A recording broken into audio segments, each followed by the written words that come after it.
में H2O यानी कि जल, लोहा और जल अभिकारक दो हैं, वो अभिक्रिया करके लोहा Fe3O4 यानी Fe3O4 लोहे का ऑक्साइड जमा में H2 यानी हाइड्रोजन गैस बनाते हैं। तो इस अभिक्रिया को हम संतुलित करके देखेंगे। संतुलित करने का मतलब क्या होगा, सबसे पहले हम इसमें अभिकारक, जो भी अभिकारक हैं उसमें कितने एटम यानी कि परमाणुओं की संख्या गिनेंगे। ठीक है, यहाँ पर लोहा है, लोहे के कितने परमाणु है, यहाँ पर कुछ नहीं लिखा हुआ, तो Fe मतलब लोहे का एक परमाणु है। तो इस तरह की आपको एक टेबल बनानी है जिसमें आपको तत्व लिखने हैं एक लाइन में, अभिकारक और उत्पाद। इसमें हम अभिकारक के नीचे लिखेंगे Fe यानी लोहे में कितने परमाणुओं की संख्या है, और इसमें उत्पाद में लोहे में कितने परमाणुओं की संख्या है, इसी तरह से हाइड्रोजन और ऑक्सीजन की। तो इसे संतुलित करते हैं। Fe यानी कि लोहे का एक परमाणु है अभिकारक में। ठीक है, अब देखेंगे लोहे का उत्पाद में कितने परमाणु है। लोहे के उत्पाद में 3 परमाणु हैं, तो यहां पर लिखा हमने 3।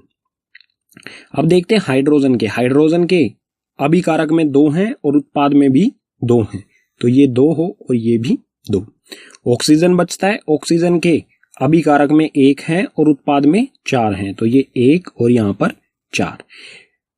संतुलित करने का मतलब क्या होगा कि जितनी परमाणुओं की संख्या किसी तत्व की अभिकारक में है उतनी ही उत्पाद में होनी चाहिए। ठीक है, अभिकारक और उत्पाद में बराबर परमाणुओं की संख्या, बराबर एटम की संख्या होनी चाहिए।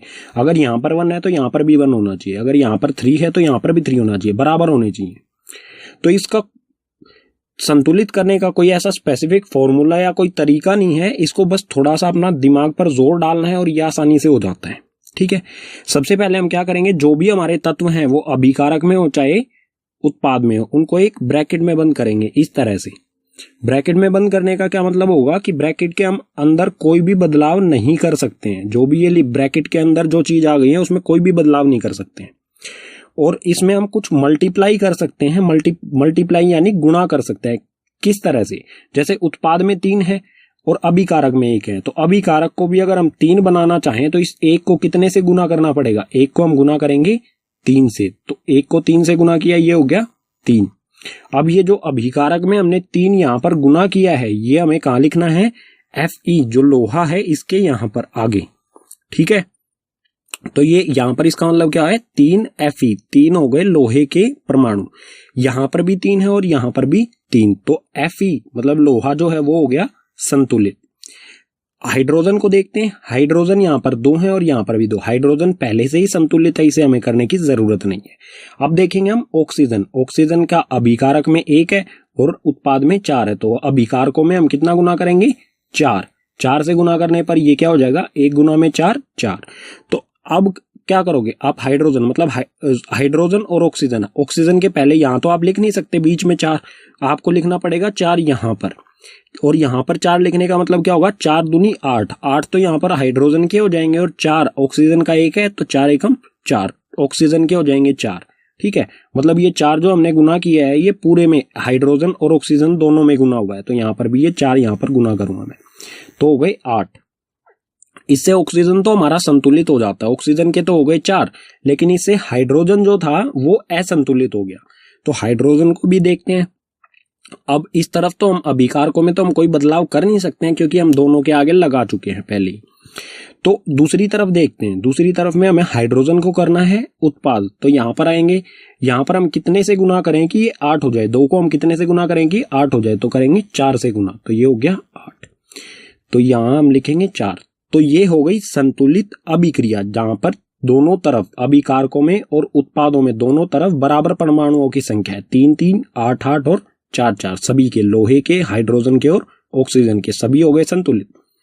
लेकिन अभी भी ये प्रॉपर एक अच्छी तरह से लिखी गई समीकरण नहीं है क्योंकि इसमें भौतिक अवस्थाएं हमने नहीं लिखी हैं, तो इसे भौतिक अवस्थाओं के साथ लिखेंगे इस तरह से 3 Fe। अब ब्रैकेट हमें हटा देना है। Fe क्या है, लोहा क्या होता है, ठोस यानी कि सॉलिड, ऐसे सॉलिड हो गया। ठीक है, ये हो गया सॉलिड, जमा में 4 H2O क्या होता है, जल जो होता है वो होता है द्रव यानी कि लिक्विड, L फॉर लिक्विड। अभिक्रिया हुई और ये बना Fe3O4 जो कि एक ठोस होता है। ठीक है, ठोस यानी सॉलिड, जमा में 4 H2 हाइड्रोजन जो कि गैस होती है। तो इस तरह की यह अभिक्रिया होगी जो संतुलित होगी। हमें इसको इस तरह से बनाना है। तो एक और उदाहरण देख लेते हैं हम, जो क्रियाकलाप 1.1 से है। मैग्नीशियम रिबन को ऑक्सीजन की उपस्थिति में जलाया जाता है, तो वो है Mg जमा में O2। अभिक्रिया करके क्या बनाता है ये मैग्नीशियम ऑक्साइड MgO। तो ऊपर वाली जो समीकरण था, ऊपर वाला समीकरण, इसमें तो थोड़ा सा हमें मुश्किल पड़ा, लेकिन ये बिल्कुल आसानी से हो जाएगा। कुछ ऐसे समीकरण होते हैं जो बिल्कुल आसानी से हो जाते हैं, कुछ में थोड़ा सा ज्यादा कैलकुलेशन करनी पड़ती है। इसके लिए हमें टेबल बनाने की भी जरूरत नहीं पड़ेगी। किस तरह से, Mg यहां पर एक है, यहां पर भी एक है, मतलब अभिकारक में भी एक और उत्पाद में भी एक। ऑक्सीजन तो Mg तो संतुलित है, ऑक्सीजन यहां पर 2 है, यहां पर अकेला है। तो हम क्या करेंगे, यहां पर 2 लगा देंगे। मतलब 2 लगाने से क्या हुआ, यहां पर मैग्नीशियम के भी 2 हो गए और ऑक्सीजन के भी 2 हो गए। लेकिन और जैसे ही हमने ऑक्सीजन को यहां पर संतुलित किया तो मैग्नीशियम असंतुलित हो गया। तो मैग्नीशियम को यहां पर अगर हम 2 लगा देंगे तो ये मैग्नीशियम भी संतुलित हो जाएगा। तो ये पूरी इक्वेशन हो गई संतुलित। अब इसको भौतिक जो अवस्था होती है उसके साथ लिखेंगे, तो ये हो जाएगा 2Mg ठोस यानी कि सॉलिड जमा में O2 जो होती है गैस, और उसके बाद 2MgO मैग्नीशियम ऑक्साइड जो होगी ठोस। ठीक है, ठोस यानी सॉलिड। तो इस तरह से किसी भी रासायनिक समीकरण को संतुलित किया जाता है।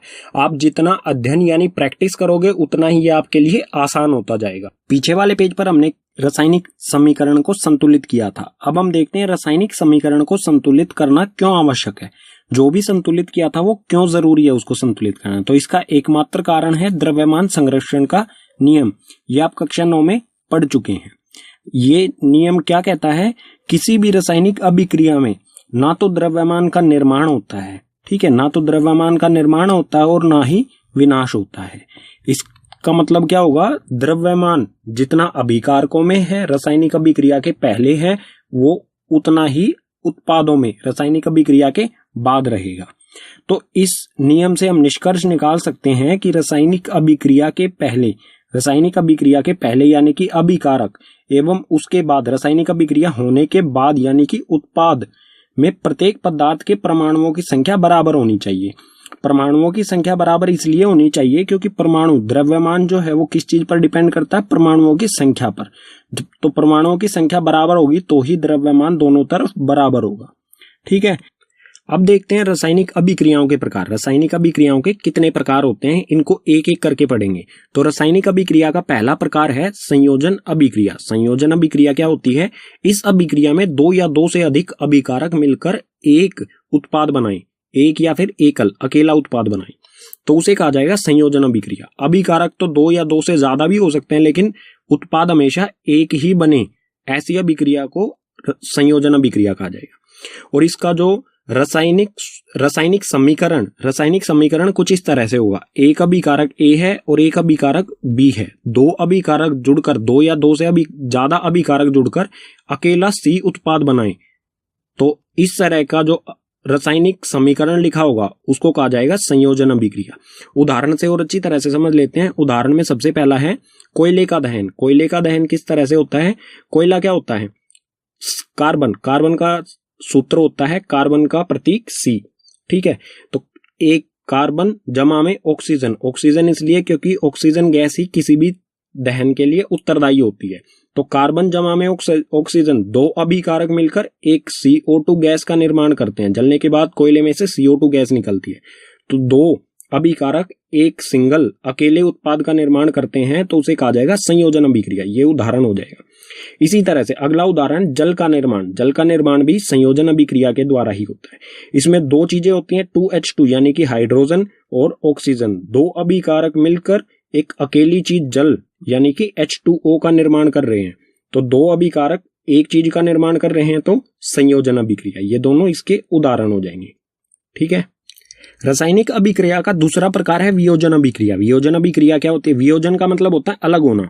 तो यह अभिक्रिया क्या होती है, एक अभिकारक टूटकर 2 या 2 से अधिक उत्पादों में बदल जाए तो उसे वियोजन अभिक्रिया कहा जाएगा।